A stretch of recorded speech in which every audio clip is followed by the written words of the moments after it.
Guys, I'm Sarah. Welcome back to my channel. I hope you all are safe and your family and loved ones are safe as well.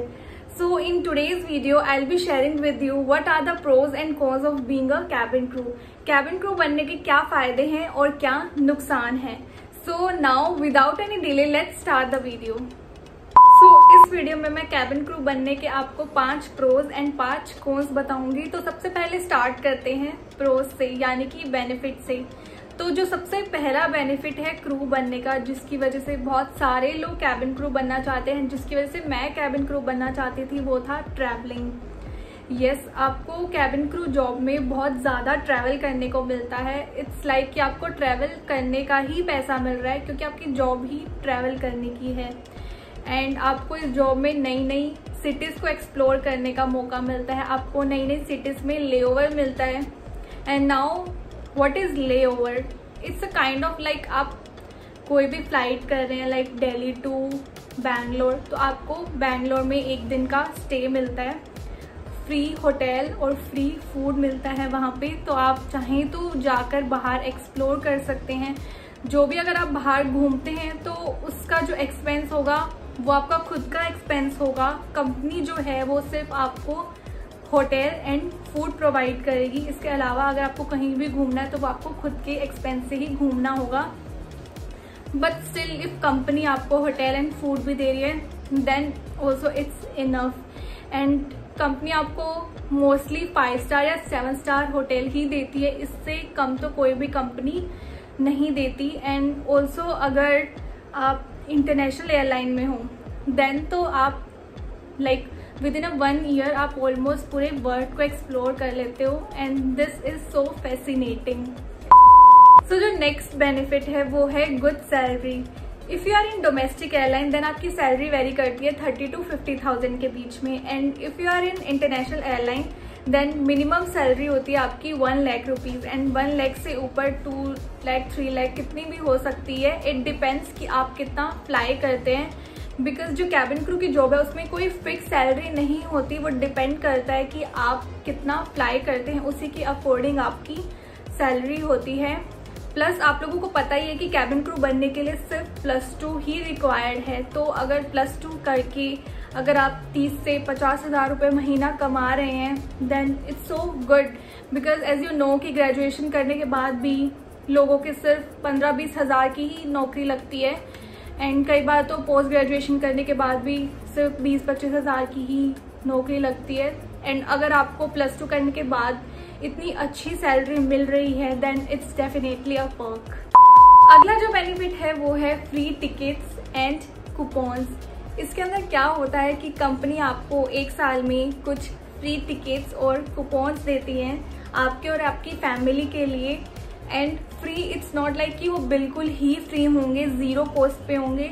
आपको कुछ तो like उसमें क्या होता है, आपको सिर्फ एयरपोर्ट टैक्स देना पड़ता है. एंड एयरपोर्ट टैक्स बहुत ही कम होता है, 300 रुपीज़ और 400 रुपीज़.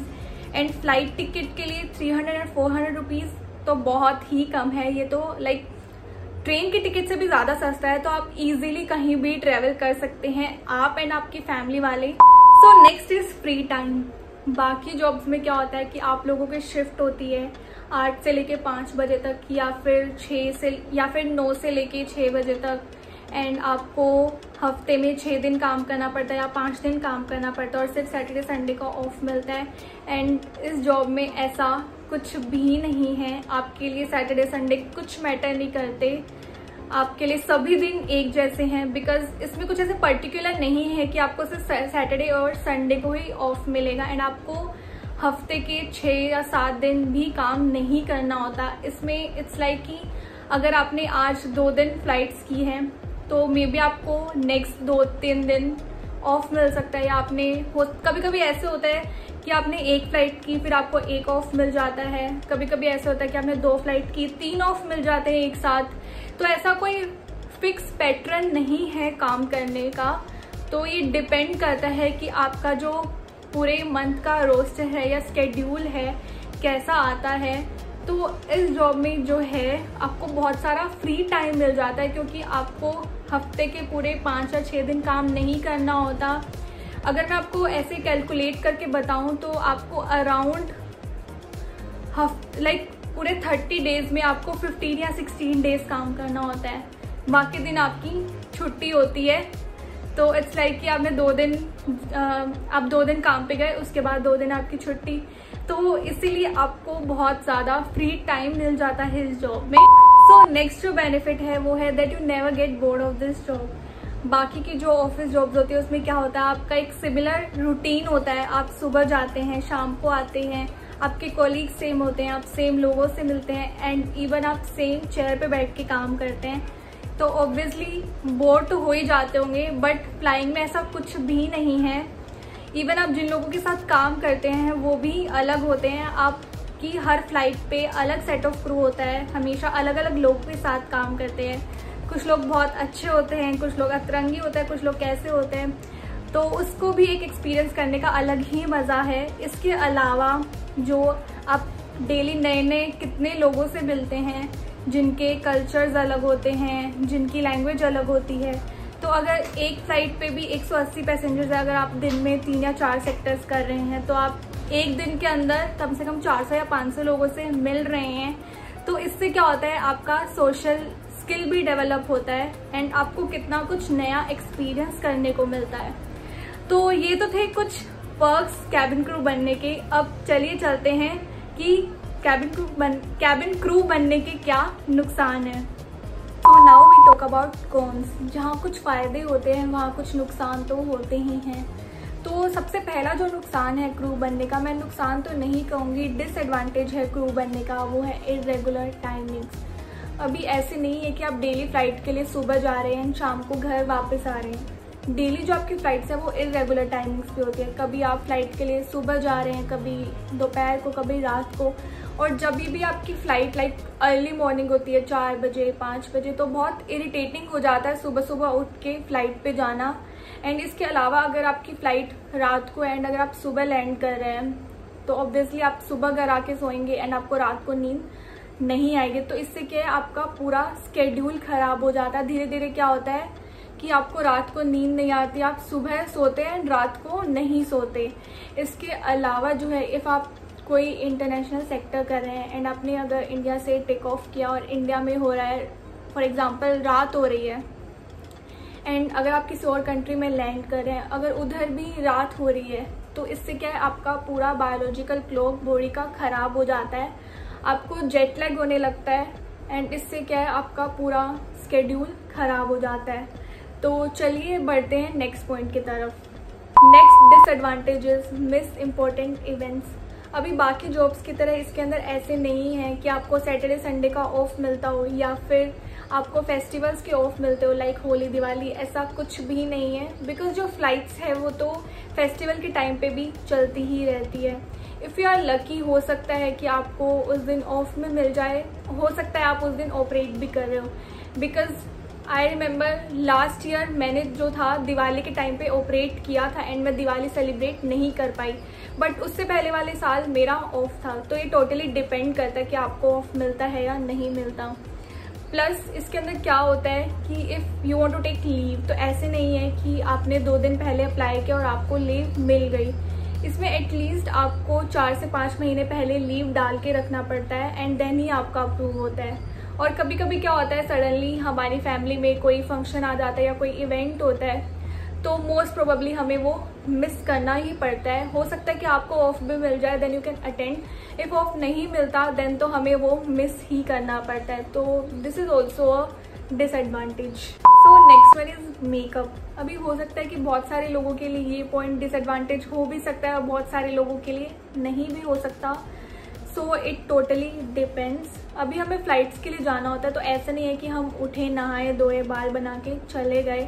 हमें प्रॉपरली अच्छे से ग्रूम करके जाना पड़ता है। बॉयज़ के लिए तो स्टिल इतना कोई इशू नहीं है, बट गर्ल्स को प्रॉपर मेकअप करके जाना पड़ता है। Foundation, liner, mascara, eye shadow, everything. मतलब फ़्लाइट से 1 घंटा पहले उठ के हमें अच्छे से प्रॉपर मेकअप करना पड़ता है। एंड सोचिए कि मैंने आपको बताया था कि जो फ़्लाइट्स होती है वो इरेगुलर टाइमिंग्स पे होती है, एंड अगर सुबह सुबह 4 बजे उठ के या 6 बजे उठ के मेकअप करना पड़े, आई शेडो लगाना पड़े, फाउंडेशन लगाना पड़े, तो it's such a frustrating thing.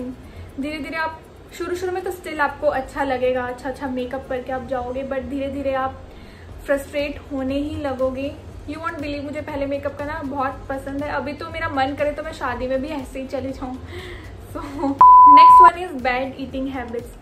सो जिन लोगों को नहीं पता मैं उनको बता देती हूँ, जिनमें से मैं भी एक थी। मुझे नहीं पता था कि क्रू के लिए भी फ्लाइट पे अलग से खाना आता है। इफ़ यू वांट आप घर से लेके जा सकते हैं, बट हर टाइम पॉसिबल नहीं होता कि आप उठो, तैयार हो और खाना बनाकर लेकर जाओ। सो जो फूड आता है क्रू के लिए वो फ्रोज़न फूड होता है एंड उसे आप गर्म करके खाते हैं, and obviously it's not that healthy. इसके अलावा भी आप जब लेओवर्स पे जाते हो सो आप होटल का ही खाना खाते हो या फिर बाहर का खाना खाते हो। एंड जो लोग घर से दूर रहते हैं और जिनको खाना पकाना नहीं आता वो भी बाहर से ऑर्डर कर करके ही खाते हैं। सो थैंकफुली मुझे तो खाना बनाना आता है और मैं खुद घर का बना हुआ ही खाना पसंद करती हूँ। सो ये होटल का खाना, फ्लाइट का खाना, सो इट्स डेफिनेटली डायरेक्टली और indirectly affect your health. Next is health issues. So cabin crew flight में जिस एटमॉस्फेयर में काम करते हैं वो नेचुरल एटमॉस्फेयर नहीं होता, वो एक आर्टिफिशियल एटमॉस्फेयर होता है जो कि क्रिएट किया जाता है। इट मीन्स कि ऑक्सीजन जो होती है वो भी आर्टिफिशियल ही होती है। And I must tell you, जिसकी वजह से आप अगर फ्लाइट पे काम करते हैं तो बहुत जल्दी थकते हैं ज़्यादा देन अगर आप ज़मीन पर काम करते हैं। सो जब मैंने इनिशियली फ्लाइंग स्टार्ट की थी तो इट्स लाइक कि मैं इतना थक जाती थी कि मैं कैब में ही सो जाती थी। एंड अगर मैं दोपहर को लैंड कर रही हूँ तो मैं दोपहर को सोती थी एंड नेक्स्ट डे सीधा मॉर्निंग में उठती थी। तो शुरू में तो बहुत ही टायर्डनेस एंड फटीग फील होता है, धीरे धीरे स्टिल आपकी बॉडी को थोड़ा एडेप्ट कर लेती है आपकी बॉडी उसके अकॉर्डिंग, बट बहुत ज़्यादा फटीग होता है। इसके अलावा क्योंकि आप आर्टिफिशियल एटमॉस्फेयर में काम कर रहे हैं उसकी वजह से डिहाइड्रेशन का भी बहुत ज़्यादा इशू होता है। सो जिसकी वजह से फीमेल क्रू में यूटीआई की बहुत ज़्यादा प्रॉब्लम रहती है। सो बेटर है कि आपको अपने खाने और पीने का बहुत ही ज़्यादा ध्यान रखना होगा, अदरवाइज लेटर ऑन आपको बहुत ज़्यादा हेल्थ इश्यूज़ होने लगते हैं। So that's all for today guys. If you find this video helpful then do not forget to like, share and subscribe my channel, and also hit the bell icon so that you get all the notifications of my videos. I'll see you in my next video. Till then, bye bye, take care.